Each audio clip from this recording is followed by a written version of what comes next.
So, hey everyone, welcome to the show. So, you want to become, and I'm your host, Krishna Ranganathan. Today is a really special day for me as this is the 10th episode of my series of my podcast channel. And who better to interview than my mentor who inspired me to start this channel, Deepika Arun. Deepika ma'am is not just a podcaster, not just any podcaster. She is the founder of Kadhai Osai and a powerful storyteller. Her work has brought Tamil literature into life for thousands of listeners across the globe, and the way she says the stories is very inspiring. So, today we are turning the mic towards her to learn about her journey towards this podcasting, to teaching, to her creative life. Ma'am, I'm so happy to have you here as this is the 10th episode, and you're my mentor. So, Thank you, Krishna. It's an absolute pleasure to be on your show. I always love going as guests on podcasts, but this is extra special because you were a part of the podcasting class that I conducted for children, and what an exciting moment it is to be on your show, and that too in the 10th episode. Thank you. talking about the podcast classes, what inspired you to do it, ma'am?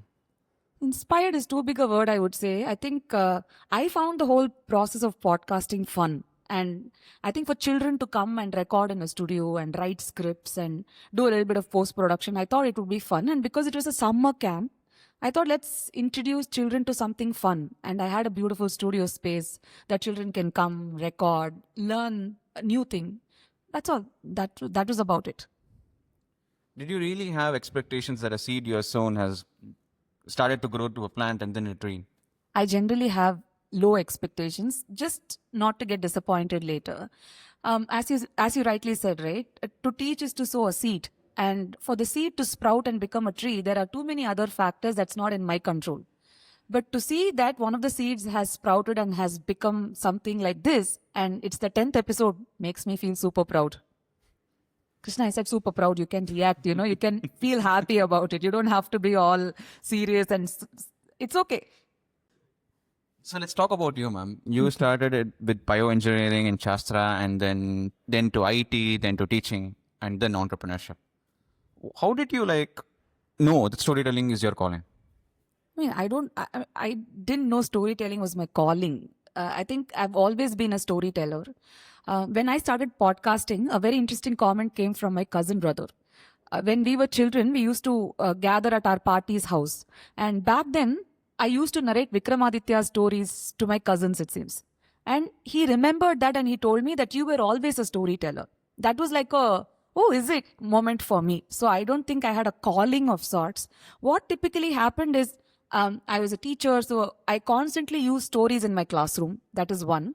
And the second thing, when I was a listener of audiobooks, I couldn't find good Tamil audiobooks. So I found a gap in the market and I thought I can fill the gap. So that is how the entire thing started. So there was no light bulb moment of sorts. It's that entrepreneurial mindset. Could be. I think I've always looked out for what is the skill that I have and what is missing in the market. Can I sort of plug into that? Yeah. Okay, so you were mentioning your first podcast. What pushed you to create it? So it was this very simple thing that I couldn't find good Tamil audiobooks. Yes, you had mentioned. Yeah, so it's like I am a pronunci Nazi when it comes to Tamil, okay? Ra na ra, la na la. So that's the kind of obsession, or I can call it an obsession, I think. But when I saw what was available in the market, right?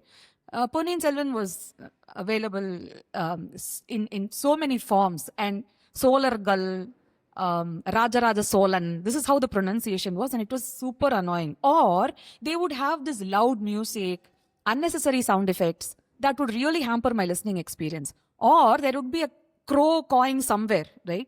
That would be the audio quality. So I thought there is something that is missing in the market. And I thought I'll invest a mic. So I bought a mic. I learned some little bit of Audacity, which is what was taught to you in the podcasting class as well, right? And then I thought I'll launch a show. That's all. Like how you basically ensure that your students do. I mean, I'm here, so I Yes. hope more students come out and do it. I hope so too. Yeah. So what are 3 must-have skills for a student who is starting a podcast? I think the first thing is interest. I don't know if interest is a skill, but I think if you're interested in something, then you would obviously explore deeper.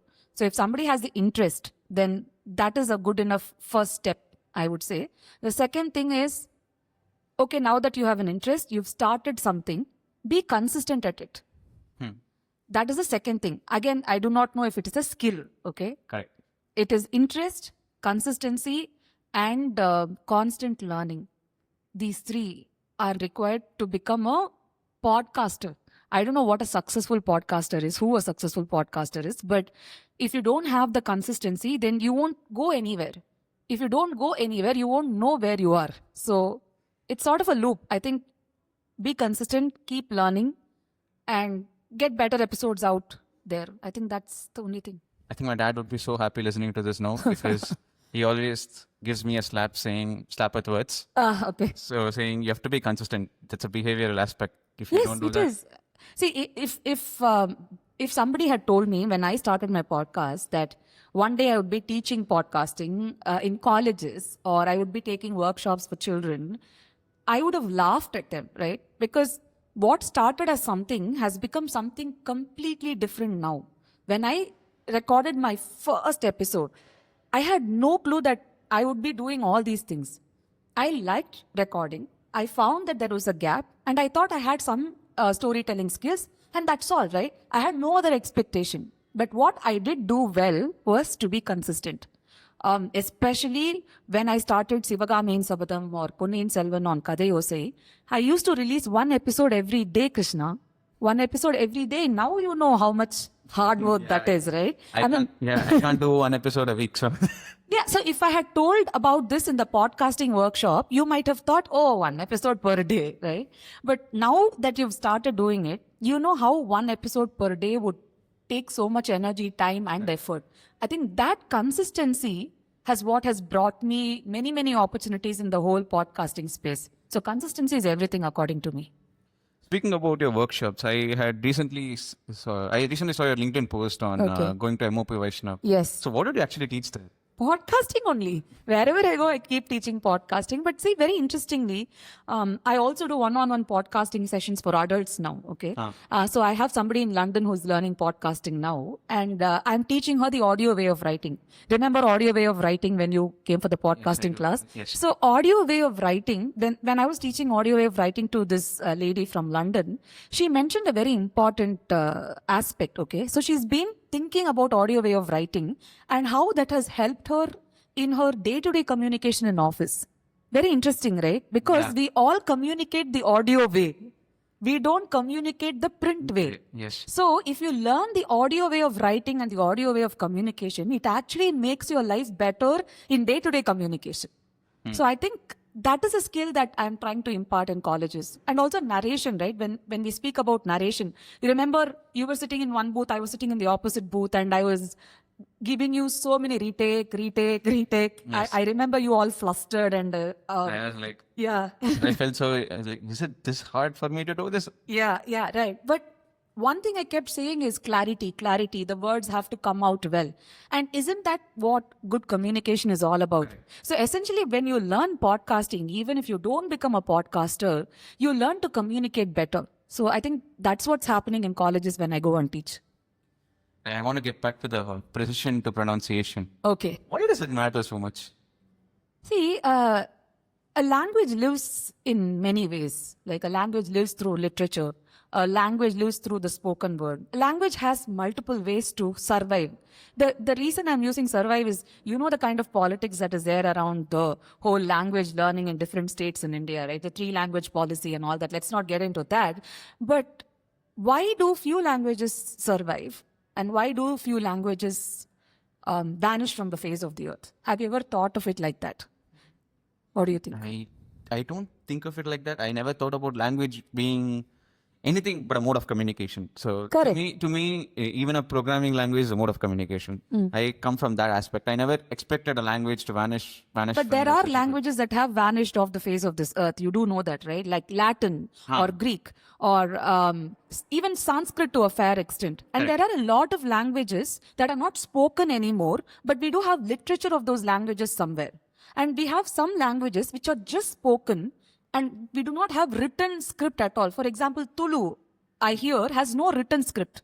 It's just spoken, right? So what happens to these languages if they're not spoken anymore? They will They will vanish, Yeah. right? Now let's take Tamil for example, right? We have amazing literature in Tamil.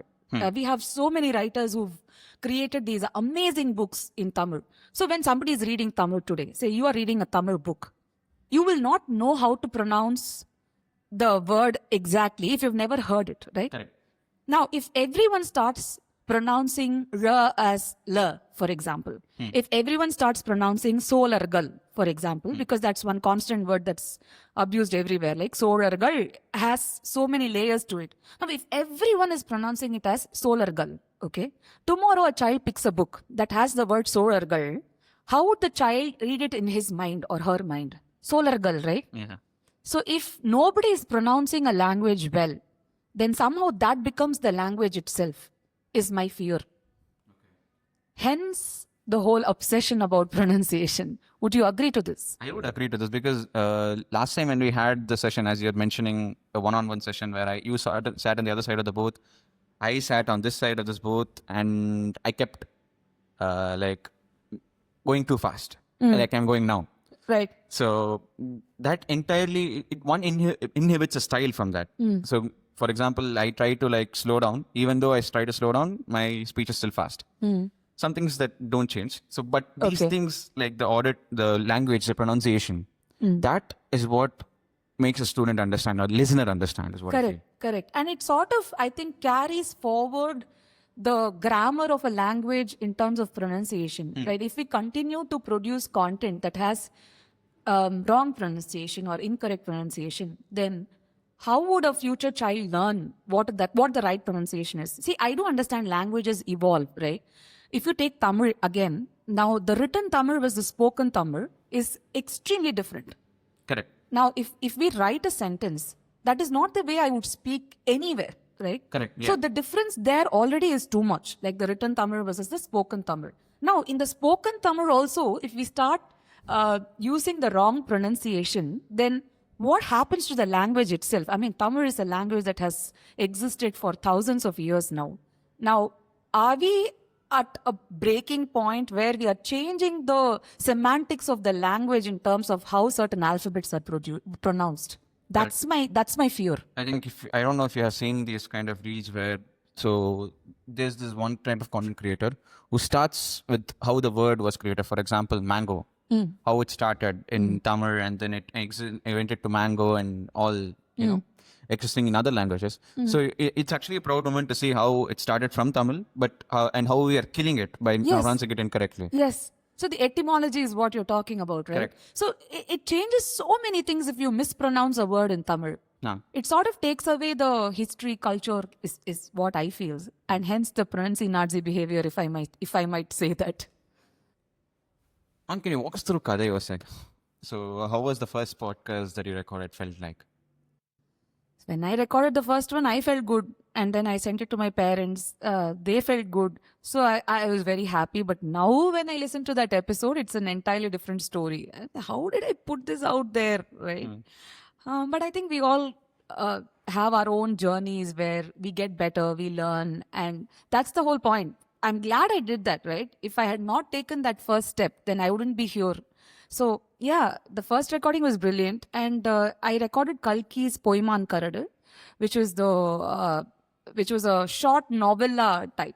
There were 30 chapters. So it was also more of a test to myself. Like, am I being consistent at it?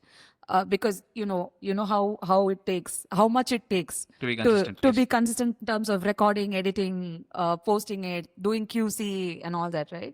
But when I figured out that I really enjoyed the process of recording, that sort of pushed me towards the whole consistency part, because I was already doing too many things, right? I was running this branding and digital marketing company. I was running an activity center for children. I was a mother. So there were too many things happening, but I think I loved every moment I spent in front of the mic or behind the mic, wherever you see it from. Correct. I think that's what pushed me to be consistent, and I'm glad I did it because I'm here now. How did your teaching career start? How did you want to teach? So I was in TCS. I think I sort of reached a peak where I was bored there. I think that's the word.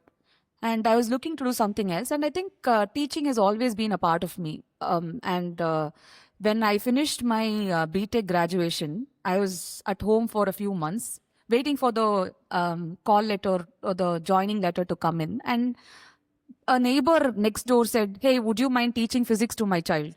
Because he's not interested in it." And I thought, okay, let me try. And she sent her son every evening. And I found myself approaching physics in a very different way from a traditional how a physics teacher would teach in school. And that sort of amused me. I don't know if it amused amused the student, but it amused me. And I think I've always wanted to be a teacher. So when I decided to quit my job at TCS, I started looking out for teaching jobs. And that was a journey by itself, right? Because one school called me overqualified. One school told me they'll pay me 4,500 rupees to teach kindergarten. I walked out saying, "Hey, don't, take my passion for granted. I'm sure you pay your ayahs more." And then one school sort of offered me the lowest 5-digit salary they could. And it was like a 1/4 jump from TCS salary. But I think I wanted to do it. I really wanted to do it. And I had the support from my family as well.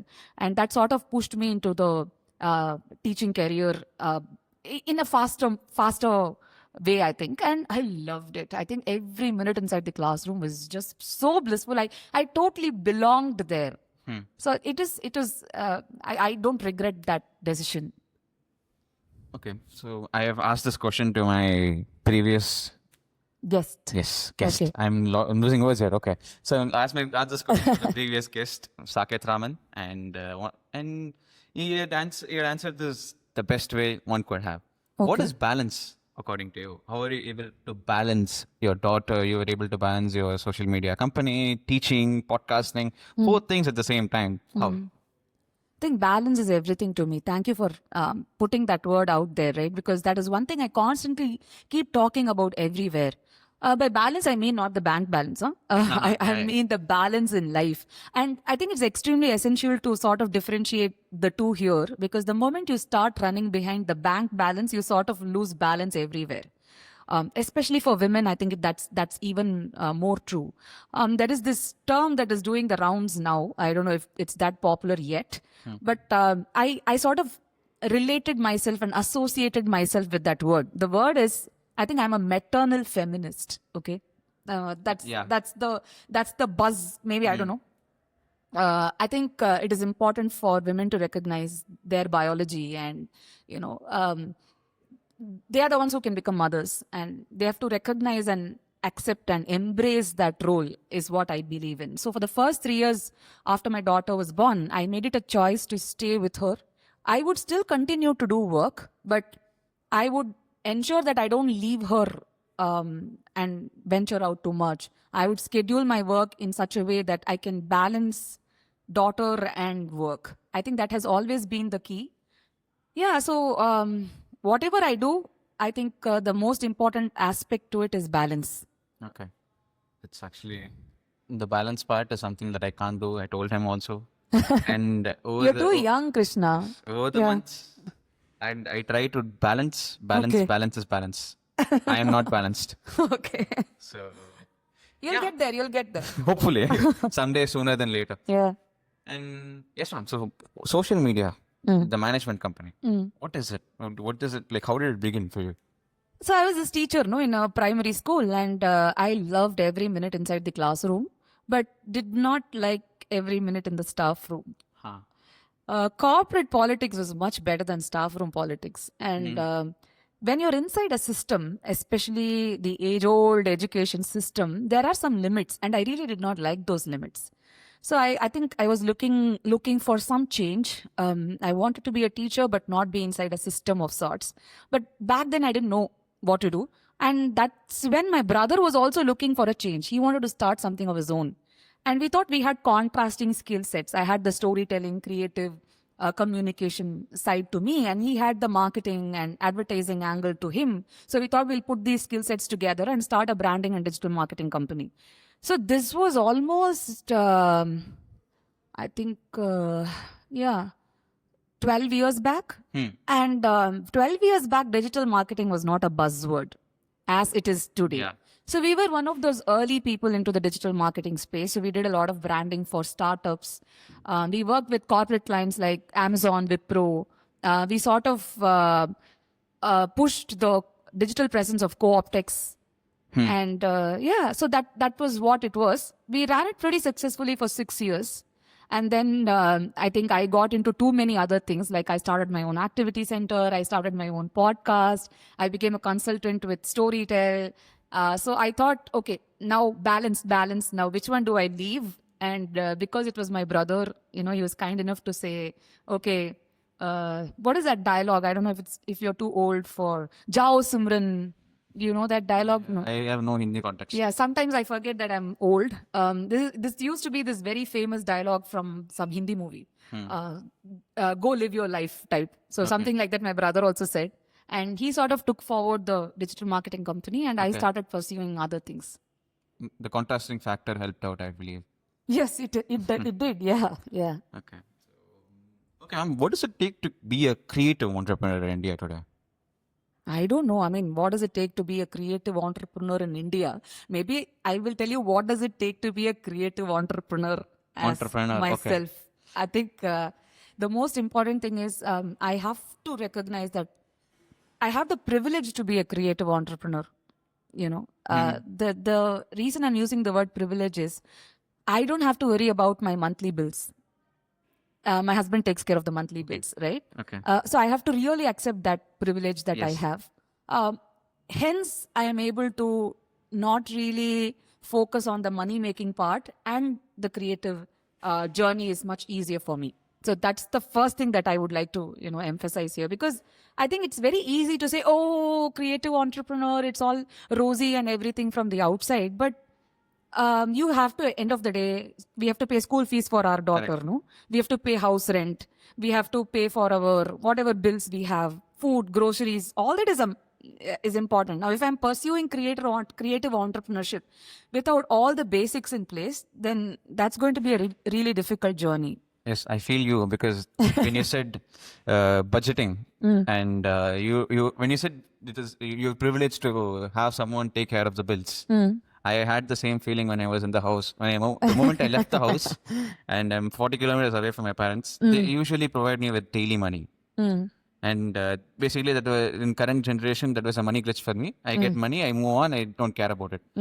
Now I have to make sure that I have enough money for the rest of the month, make sure that it's calculated and stuff. So Yeah, welcome to adulting. yes, as my dad would proudly say. Okay, ma'am, let's get to the rapid fire. Okay. Book you never get tired of reading. Now I've come to a point in life where I have so many new books to read that I don't want to, reread the books. But one book I've read many times, and it is sort of a reason why I became a podcaster, is Harry Potter. Okay, voice artist or narrator you admire? There is Marin Ireland. I listen to a lot of English audiobooks. And Marin Ireland is one of my favorites. Julia Whelan is another favorite. So yeah, these two. What would you say to a student who's creative but who's unsure of beginning anything, may it be becoming an IT professional, being an entrepreneur, being a podcaster? What takes that? I think the first step. That is what is important, right? Yeah. The first step. So you have identified that you're creative. That's why the word creative has come, right? So you've identified that you are interested in a certain art, for example. You're creative. But you have to take the first step there. That is the most important thing. It could be starting a vlog, it could be starting a blog, it could be starting a podcast, it could be starting a YouTube channel, it could be anything, right? Take that first step. That would be my... I mean, I agree with you. If I didn't start this, I wouldn't be doing 10 episodes. Exactly, right? So the first step is the most important thing. And I think a lot of today, I mean, at the cost of sounding old, today, young people tend to overthink and overanalyze everything. I mean, not that I don't do it. I do it too.